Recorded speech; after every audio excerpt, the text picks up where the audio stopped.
بسم اللہ الرحمن الرحیم۔ السلام علیکم ورحمۃ اللہ۔ سامعین، قریش کی ایک مخزومی عورت جس کا نام فاطمہ بنت اسد تھا، لوگوں سے چیزیں مستعار لے کر مکر جایا کرتی تھی۔ پھر ایک مرتبہ اس نے چوری کی۔ بنی مخزوم قریش کا ایک بڑا قبیلہ تھا۔ ابو جہل کا تعلق بھی اسی قبیلہ سے تھا۔ قریش کے لوگوں کو اب یہ فکر پڑ گئی کہ اگر اس عورت کا ہاتھ کاٹ دیا گیا تو اتنے بڑے قبیلے کی بے عزتی ہوگی۔ اس لیے انہوں نے سوچا کہ اس معاملے میں حضور اقدس صلی اللہ علیہ وآلہ وسلم سے کون بات کرے۔ فیصلہ یہ ہوا کہ حضور اقدس صلی اللہ علیہ وآلہ وسلم کے محبوب حضرت زید رضی اللہ تعالیٰ عنہ کے فرزند حضرت اسامہ رضی اللہ تعالیٰ عنہ آپ صلی اللہ علیہ وآلہ وسلم سے بات کریں گے۔ حضرت اسامہ رضی اللہ تعالیٰ عنہ نے آپ صلی اللہ علیہ وآلہ وسلم سے گفتگو کی تو آپ صلی اللہ علیہ وآلہ وسلم نے فرمایا، کیا تم اللہ کی حدود میں سے کسی حد میں سفارش کر رہے ہو؟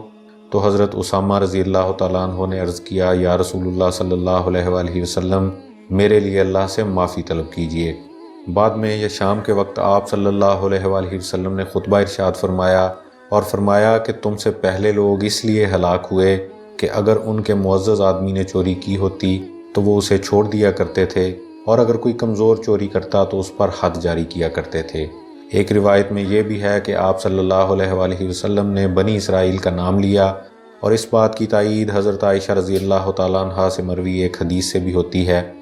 بنی اسرائیل نے مالداروں سے حدود ساقط کر دی تھیں اور ضعیف لوگوں پر جاری کیا کرتے تھے۔ حضور اقدس صلی اللہ علیہ وآلہ وسلم نے حدود کے معاملے میں شفاعت کو اس قدر اہم سمجھا کہ آپ صلی اللہ علیہ وآلہ وسلم نے فرمایا کہ اگر فاطمہ بنت اسد کی بجائے فاطمہ بنت محمد بھی چوری کرتی تو میں اس کا بھی ہاتھ کاٹ دیتا، صلی اللہ علیہ وآلہ وسلم۔ سامعین، یہ واقعہ حضرت عائشہ رضی اللہ تعالیٰ عنہا سے مروی جس حدیث مبارکہ میں بیان ہوا ہے، وہ حدیث مبارکہ متفقن علیہ ہے۔ اللہ تبارک و تعالیٰ ہمیں عادل حکمران نصیب فرمائے۔ خوش رہیں اور اپنا خیال رکھیں۔ اللہ حافظ۔